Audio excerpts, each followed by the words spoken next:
welcome to the Confessions of a Refashionista podcast. I'm Refashionista Sherry, and I'm like excited again today because I have another guest, and it's so much nicer to sit and chat with another human being rather than just me and my microphone.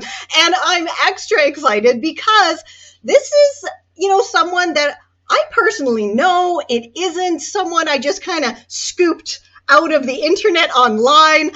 We've been chatting for quite a while. We are kind of buddies, I think, by this point. And it is the one, the only marketing specialist extraordinaire and wannabe content creator, Stefan Dimov. Yay! Welcome. Hi, Sherry. Thank you so much for having me. As you mentioned, I'm excited to be on your podcast. And being the second guest, that's an absolute privilege. So it's an honor for me to be here. Wonderful. So we're going to start off, I think, just kind of cash here, because again, we know each other. We chat all the time. And we're going to kind of share our struggles and trials and tribulations with content creation, trying to get ourselves out there in the hopes that we're going to help some other people. And then Stefan is going to share his fantastic marketing tips because, come on, he knows what he's talking about. He went to school, for this, he's not just kind of going around online and finding top 5 tips. This is really what he does for a job. So tell us your tale of wannabe content creation there, Stefan. Yeah, so it's a very fun, but also painful journey, as you Sherry might know. Yes. And anyone out there who's tried to create some content will probably be in our situation, like they know how we feel. But from my perspective, I've been trying to get into the world of content creation for the past three and a half years, I would say. I first started with a YouTube channel titled Project Caritas, which is now Stefan Dimov's YouTube channel. I kind of like decided to take that shift in terms of the content that I was creating.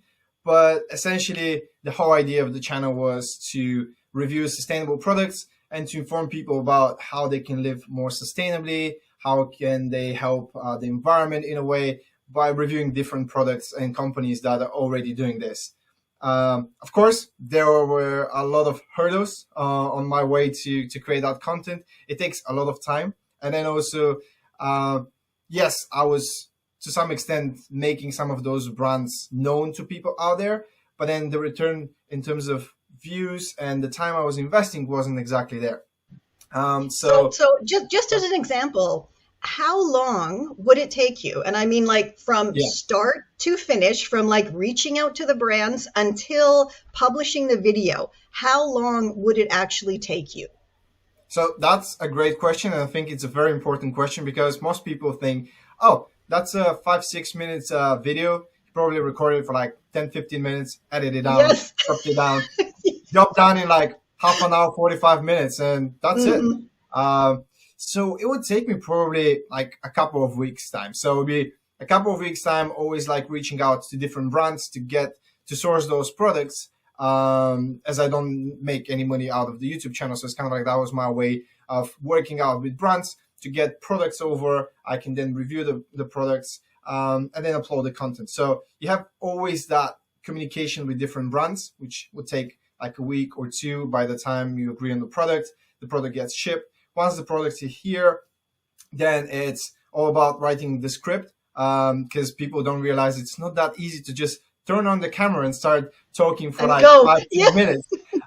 You, Sherry, though, you're very good at that. So kudos to you. But again, that's my degree. I'm trained in that. So.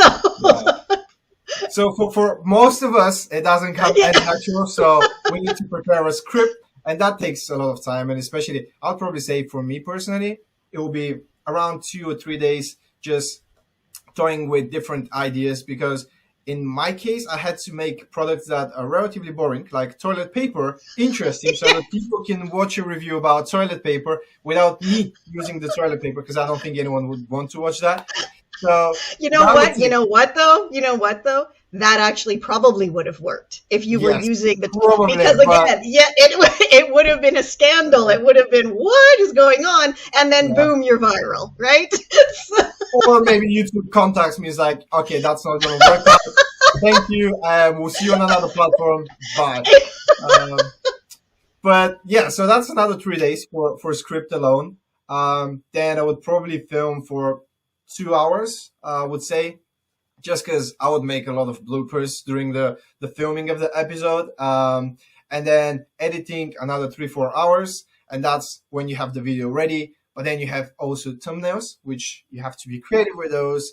You have titles, tags, so probably another hour and a half. So yeah, it takes a lot of time. And I think people need to appreciate the time. And no matter who is uploading the content, like especially on YouTube, all of the content creators I know and I follow, they put a lot of time on YouTube and creating that specific content. So yeah, it's not an easy job. Absolutely not. I mean, I totally 100% relate. I've been trying my hand at YouTube since 2013, and I'm still not monetized. I was monetized up until 2 years ago, and they changed the rules that you had to have this crazy amount of watch time, which was very hard to get, as I was trying to make my videos 2 to 3 minutes long only, so people would actually try out my DIYs. And just like you, it takes me an awfully long time to create the videos. I have to come up with the refashion, source the materials, and again, doing tutorial videos, you have to film step by step by step by step. It's not just setting up a camera, sitting down in front and talking. Although I have to do that as well because I need my intro and outro. Plus, as you mentioned, those thumbnails, we absolutely have to shoot the video and also do a photo shoot, right? It's not, and I don't think any of us are really professional anything behind the scenes, but we do try our best. And the struggle is definitely real though. So anyone who's listening to this who maybe thinks like, oh, I'm never going to get there, I mean, you will eventually. The whole thing is, though, is to try to make the best, most interesting, eye-catching content that you can. And I think something with both of us, one of our issues was we are very niche with our content, right?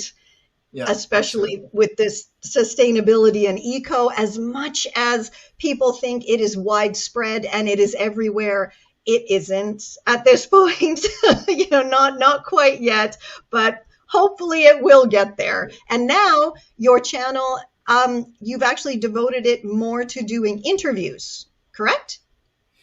Yeah, correct. So essentially, the idea behind me changing the name to Stefan Dimov from Project Caritas was because I wanted to have a place where I can use as a creative outlet, to a place where I can upload content that I feel passionate about at that specific time.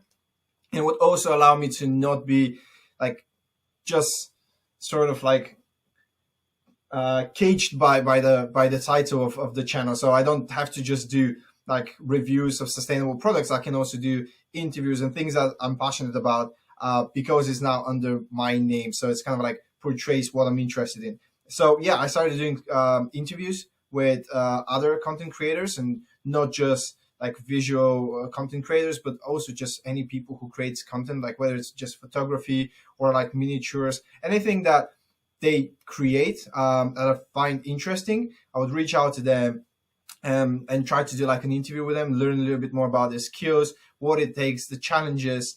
And it's something that I find quite interesting. And that's probably something that I wanted to add on to what you said, that anyone who's watching and they're looking to start something of their own, like try to find something that you are passionate about and that you find interesting. But then also with that, because some people just end there, that's not Yeah, enough as well. You have to find exactly. also a specific way to sell your content in a way, because at the end of the day, you're creating content, you want to sell it, you want to get it out there to people.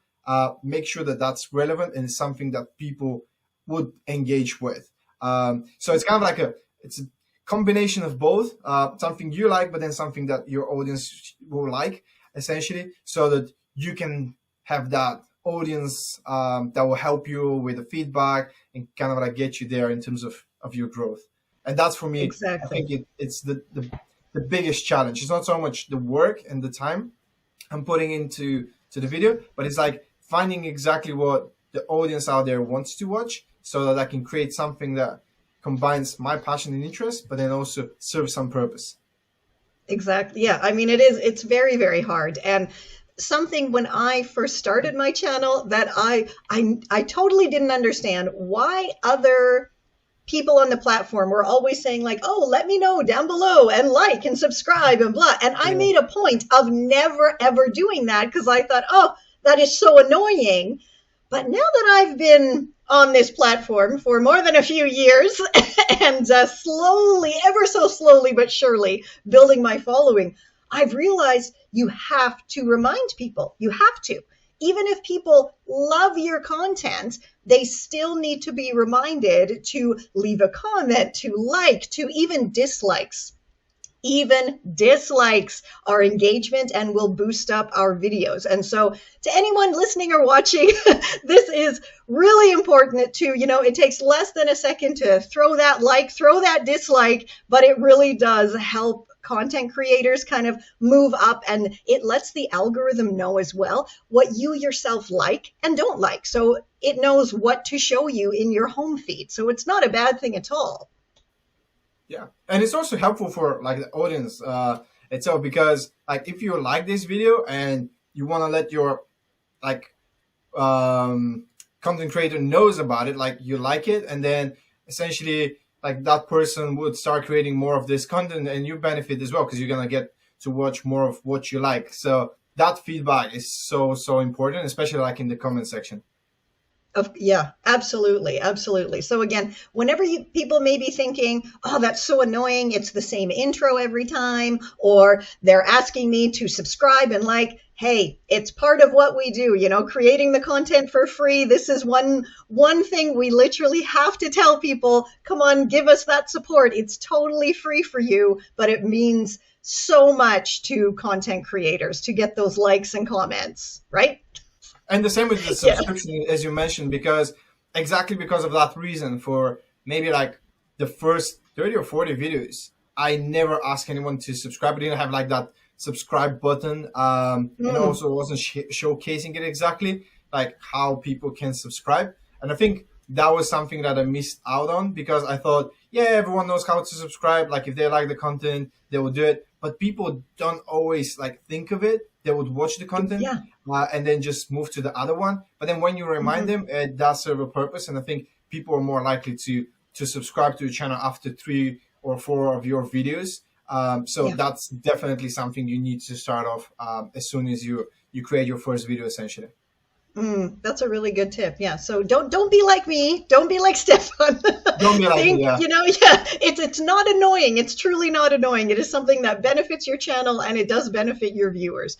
Now, let's move on to your actual expertise, right? Sure, Which is, of course, marketing.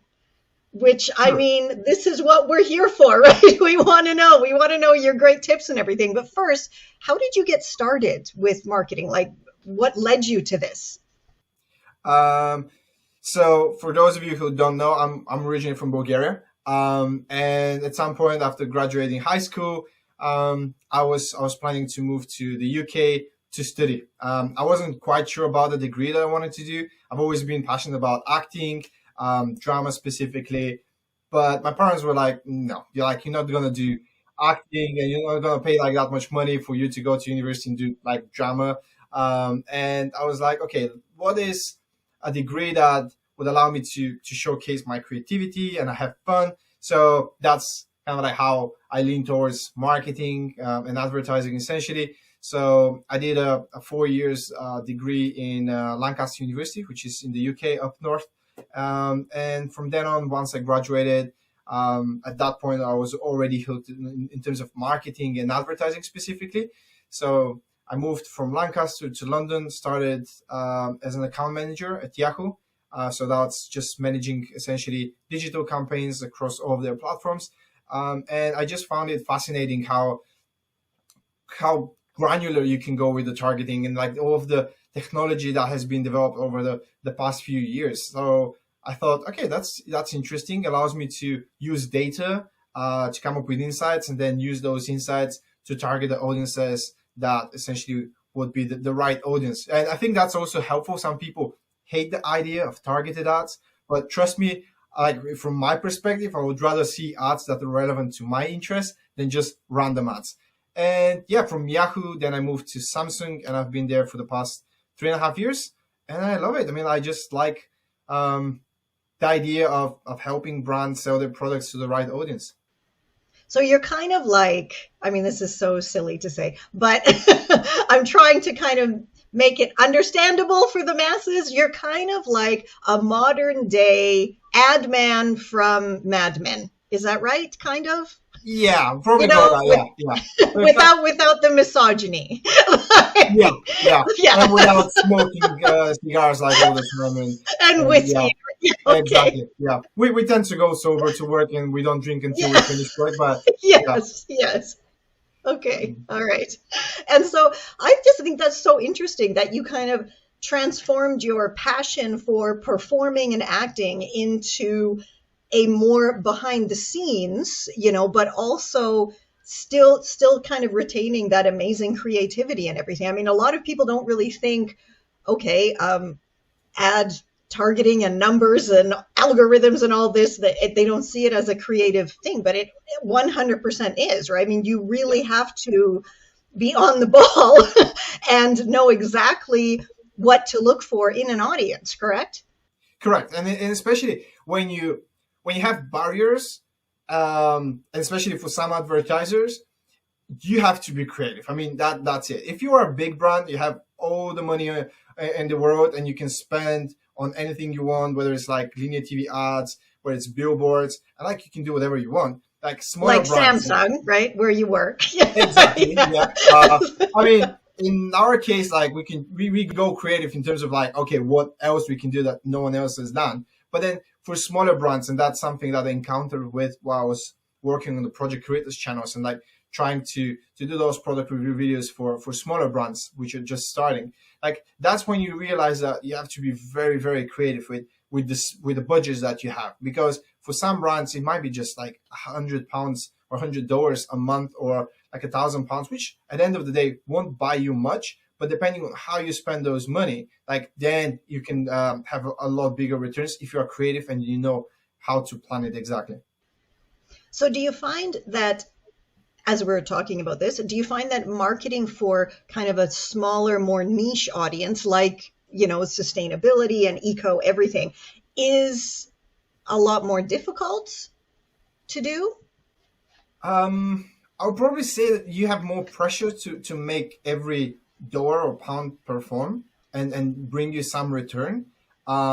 Nowadays, just because you can go very, very granular with your targeting. I mean, like I can target specifically, let's say, a demographic 18 to 24 that lives specifically not only in London, but a specific borough in London, based on their postcode, that have purchased sustainable products or have looked after a particular sustainable category that I want to advertise specifically to them. So there is that opportunity. But then it's also which platform you should advertise on, because then is it Facebook that you should want to go for because it would allow you the same targeting, or do you want to still go through like Instagram, where probably your audience will be more engaged? And that's essentially where the challenge comes in, like identifying the right platform to target your audience, because you want to make sure that you're not just spending money on advertisement without getting any return. So it's challenging from a perspective of how you plan it and whether you are able to kind of like monitor your return on investment, so that you don't just end up spending loads of money and then no return. Okay, so, next question then. How would you, if you're a small business or like an online creator with a small audience, how would you then decide which like social media platform is best to, put those advertising dollars that you have towards? Yeah. Like, how would you figure that out? So it will be whether, depending on where you think or you believe your audience is. That's why research is key. So if you're just starting and you're about to run your first paid campaign, whether it's Facebook, Instagram, YouTube, do your research. Like sit down, make sure that you know where your audience is, what creatives you have. That's another thing. So let's talk about YouTube, for example. It's a great place to advertise, but then do you have a video content to use to promote your product? And sometimes creating a captivating ad that would keep like the audience watching your ad to the end instead of skipping after or 5 clicking seconds. or clicking Or the ad, right? clicking. That's yeah. Exactly. You have to make sure that it's engaging, and people have become like so pedantic about like what they want to watch. So any like my case, most of the case, I'm just gonna skip the ad, and I think most other people are doing the same. So you need to be very, very smart with your creative. So let's say that's the first question is like what creatives you can create. So if it's a video, perfect. Maybe like YouTube is a perfect place for you. If you want to draft more of a, like a click to specific destination, so let's say you have an online course or you have a website, you want to sell something, then like the paid advertisement PPC on Google might be the right one for you because you target people specifically on the basis of what they search for, and by serving an ad on the top of their search results, then here you go. Like you're serving hopefully a very targeted ad to someone who's just looking for the exact same product you're offering, and then you are allowing them to kind of like save them some time. They can just click on the ad and go to your website and purchase it. In that case, all you need is just that ad copy, something that's captivating, like a good ad title and a description that makes sure that users know where they're gonna land once they click on the ad. And then you obviously have Instagram, Facebook, where you can go away with a static image, with even a photo. Like you can just take any photo with your camera. Like nowadays, everyone's phone is pretty good in terms of filming, so you can be very, very creative with the content that you want to create just with your phone. So at that point is like, again, from Facebook, Instagram, look at where your audience is. I think now also you have TikTok, but that's a different part and different topic. But it's just like finding out where your audience is, the creatives you can do, and then also the budgets that you're willing to spend, because different platforms will have like different minimum budgets. Like YouTube, I think the minimum is about like $100 or pounds. Again, like it may vary on different markets, but when it comes to Facebook and Instagram, you can start off with a very small budget. The same as with the Google ads. Okay, all right, that's good. So the best place for people to actually find the information you've been talking about is like in their behind the scenes analytics, correct?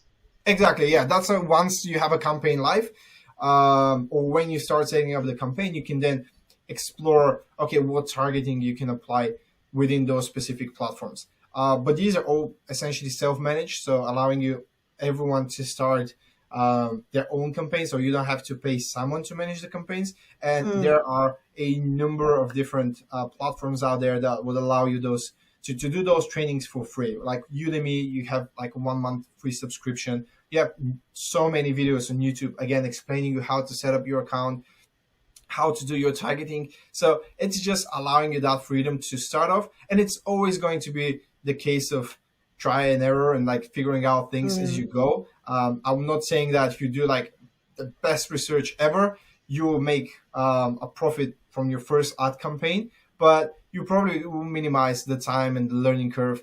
So it's definitely helpful to do your research and then start running those campaigns. So do you have any tips for people who have absolutely no budget whatsoever, like there is no extra money anywhere? How can they get started marketing? Okay, so I think that will be the case for pretty much anyone who starts a new business. Like you don't want to immediately rush into spending money on like advertisement, especially when you have all of those platforms like YouTube, Instagram, Facebook, where you can upload content for free and connect with people, connect with your audience. So depending again on what your product is, it's up to you to decide whether you want to do a YouTube channel, just an Instagram account, and then by doing this to start building your audience, who hopefully will be exactly those people that will be your main target audience. Because let's say you have a website for selling spices, and then there's two ways to go ahead with it. You can either just create an Instagram account and post photos of different recipes with your spices, or you can even have a YouTube channel where once a week you upload the content where are you exactly cooking with those spices.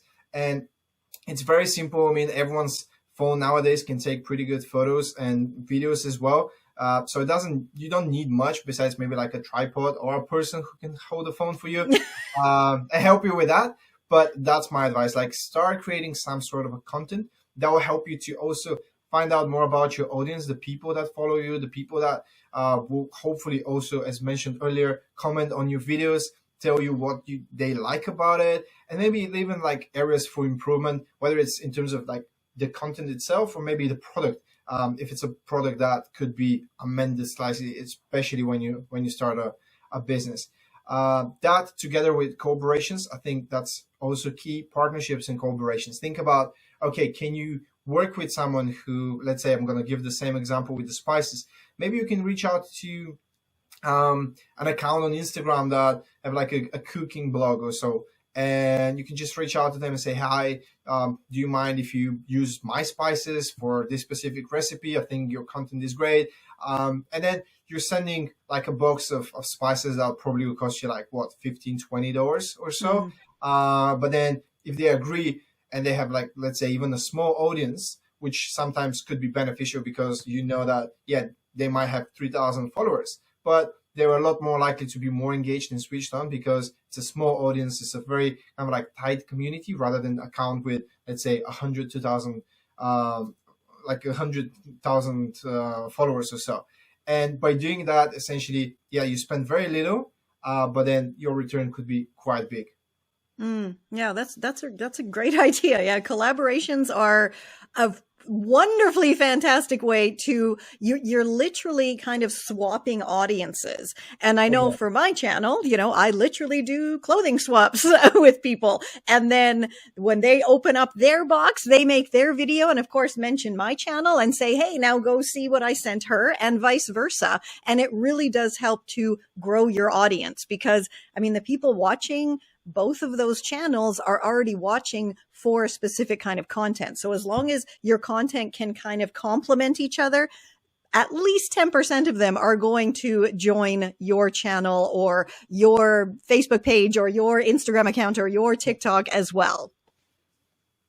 Yeah. Absolutely. And it's helpful. At the end of the day, it's also, I think you have a lot more fun as well, because from my perspective, even with my YouTube channel, I just love the part where I engage with people all over the world and have like those interviews with them, or whether it's working with a brand that, I don't know, just anywhere pretty much. I've worked with brands that are in South Africa. I've worked with brands in Canada. So it's just fun to engage with different people. And then also it just makes the whole thing a lot better, I think. Yeah. So what do you think about brands who reach out to smaller content creators and offer them like a product in exchange for, making a video, for example? What are your thoughts on that? So again, I would say it depends on every content creator, like how much time you want to invest, what your idea of the channel it is, whether it's YouTube again or Instagram. Personally, I started with my YouTube channel. The case was me reaching out to brands, asking them for that collaboration where they would send me products. Then we'll do the review, and that's how we would interact. I wouldn't get paid by any of the brands that I've worked with. And it worked out for me because like my channel is very small. It's under 1,000 subscribers. So it's hard to also justify someone paying you for that, I would say, promotion or like product review, if you will. However, then it also depends on the content that you're creating and whether you want to use that product for your benefit to create content for your channel, or you want to use it in a way that will help that brand. So you are the one to estimate the value and what you want to gain out of it to decide if you want to do that as a paid partnership, where you probably also have to be a bit biased. I mean, like you won't be able to be very objective because you know that the brand has paid you. So you probably have to say something good. So there's that always the case. But then if you don't get paid, you can be a lot more objective. So I would probably say my case, in a perfect case scenario, I would do the product reviews for free and do the reviews. But then also as a follow-up, I'll create content for them where I can charge them. So if you have to create content or you have a massive audience. So again, if you have like, I don't know, 50,000 followers, then probably, and if they reach out to you, make sure that probably you charge the brand because you're doing them a favor, you're promoting them. They'll probably pay someone else, so they should pay you as well. Exactly. Yeah. That's something that I have found to be quite difficult as I have grown over the years. And a lot of the brands, of course, that reach out to me are ridiculous, like they're unethical, unsustainable. So it's like, what are you doing? Come on, go look at my, look at what I do first before you reach out to me. It doesn't make any sense. Although I did turn it around on one brand, and I shall link this video in the show notes here. When I did have a fast fashion brand reach out to me to give me $100 gift card. And I said, hey, did you look at my site? And they wrote, yes, we think it's fantastic. And I had, articles about this specific brand kind of condemning them. So I said, okay, great. Send it to me. Then I created a video, fast fashion versus the thrift store. And I spent the same amount of money at each place. So, using the gift card. And then, so I mean, I don't know. Maybe that was mean, but it was kind of my little revenge, So if you are a brand out there wanting to collaborate with someone, don't reach out to them, please, if you don't actually understand what they do. And that's something, these copy paste emails that I get, that I'm sure you get as well, they're not going to work. So brands who do want to work with maybe smaller creators, make sure you're being personal with them, use their name, not just the blanket, hello, I am blah, blah, blah from blah, blah, blah, blah, blah, blah. Like it takes nothing to look up someone's name. Speaking of brands and sponsors, I totally forgot that I actually have a sponsor. So we got to take a break and kind of listen to that. So let's do that. Hey, yo, I'm Guy. I handle logisticals and security for Sherry. And this here video is sponsored by Sherry and Confessions of a Refashionista. So, you know what? If you haven't already, go ahead, subscribe, throw a like, throw a dislike if you don't like it, because you know what? Every single engagement, comments, like, dislike, everything helps with the algorithm. So even dislikes are showing support. So thanks very much for that. And if you want to help her out even more, enroll in her e-course. It's absolutely fantastic. You can get her very, very cheap ebooks. Even though they're cheap, you know what? They're packed with a bunch of info and tutorials. You can also, if you like her style, get her to make something just for you with her Refashionista boxes, shop her closet. All the links are down below. And back to the video. And we're back. I hope that was so enjoyable for everyone. Now, final thoughts, Stefan. What are your final words of wisdom and advice and, expertise? So from a content creator perspective, I would say, try to collaborate with people, like put that as an aim to collaborate with people, to explore different ways to engage with your audience, if you will, even. And a great example is our relationship with Sherry, because like I met her through Wonder, a website that essentially allows us to connect with other people who are into sustainability. But look at that now. I mean, like we've known each other for like almost a year, maybe even longer. More than that, yeah. Yeah, and it's one of those things that, yes, I mean, if someone looks at my YouTube channel, say, okay, like this guy, he has like less than 1,000 subscribers, I'll go to the next channel. But like the relationships that I've managed to create during those 3 years are invaluable. And like you can really put a price on that. You can even like, no matter how many views you have, like these are experiences that I would have not had the chance if I didn't have the YouTube channel and I didn't start creating content. So definitely that's key. And then in terms of advertisement, like go online, like try to find different sources that will help you learn a little bit more. Do your research before jumping on and deciding that you're going to start spending money on advertisement, because I mean, it could turn out very well, but then probably if you don't do your research well, then you're probably just spending money without any return. So yeah, that's pretty much it. Fantastic. And I mean, again, we're going to be chatting soon, as we always do. And if anyone has any questions for Stefan, please do leave them down below. As I said, we chat frequently, so I can always, just include it. Or if you would like me to have him back, of course, that can happen pretty darn easily as well, even though I'm in Toronto and he's in London. But like, how cool is the internet, man? Come on. I mean, when I was a kid, there was no internet and I'm like such an old lady and everything, but this is so freaking cool now. So until next time, stay safe, stay well, and I'll catch ya on the zigzag.